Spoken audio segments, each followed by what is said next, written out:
चित्तौड़गढ़ राजस्थान सरकार की महत्वाकांक्षी RGSH योजना अब राहत से ज्यादा परेशानी का कारण बनती जा रही है। लगातार जारी हो रखे मौखिक आदेशों ने इस योजना की जमीनी हकीकत पर गंभीर सवाल खड़े किए हैं। पिछले कुछ महीनों में योजना के दायरे में कई जरूरी दवाओं को बाहर किया गया। इसमें चर्म रोग की दवाएं, प्रसूताओं के लिए calcium, multivitamin, protein, iron, hormone, वहीं बुजुर्ग के लिए दर्द निवारक, कब्ज, एसिडिटी और एंटीबायोटिक जैसी आवश्यक दवाइयां शामिल हैं। इसमें मरीजों को सीधे तौर पर आर्थिक व स्वास्थ्य संबंधी मार झेलनी पड़ रही है। सूत्रों के अनुसार अब एक मरीज के लिए 1200 से 1500 प्रति माह की लिमिट भी तय कर रखी है। अब बिना किसी लिखित आदेश के इससे योजना की पारदर्शिता पर भी सवाल उठने लगे हैं। निजी अस्पतालों में RGSH का लाभ देने से आनाकानी की जा रही है। वहीं दवा विक्रेताओं ने तो इस योजना से किनारा कर लिया है। उनका कहना है कि 15 अगस्त 2025 से अब तक का भुगतान बकाया है। एक दवा विक्रेता का 30 से 40 लाख रुपए अटका हुआ है, जबकि पूरे चित्तौड़गढ़ जिले में यह बकाया राशि 50 करोड़ से अधिक बताई जा रही है। दवा विक्रेताओं का दर्द साफ आता है नजर। दवा दे तो भुगतान नहीं और दवा न दे तो लाइसेंस निरस्त करने और ब्लैकलिस्ट करने की धमकी। कुछ भ्रांतियाँ फैलाई जा रही है और लेकिन उस आदेश को जो गलत तरीके से उसका उपयोग कर रहे हैं।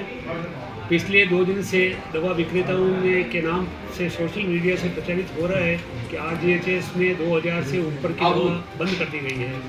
आदेश नहीं है, लेकिन यह कह रहे हैं कि आदेश हो गया है।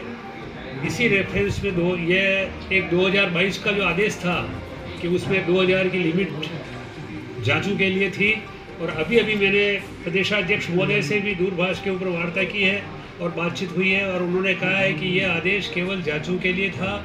2000 रुपये की लिमिट जांचों के लिए निर्धारित की थी। ये दवा देने के लिए नहीं है।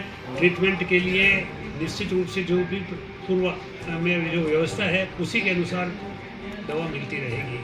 क्या सोचते हैं इसके बारे में? RGSH में जो दवाओं को लिस्ट से बाहर किया गया है उसके लिए भी हमने आगे प्रदेशाध्यक्ष महोदय को लिखा है और राज्य स्तर के ऊपर भी वार्ता हुई है और बातचीत चल रही है और वापस उसके लिए आदेश प्रसारित किए जाएंगे। निजी चिकित्सालयों के अंदर पूरी तरह से ट्रीटमेंट नहीं हो पा रहा है।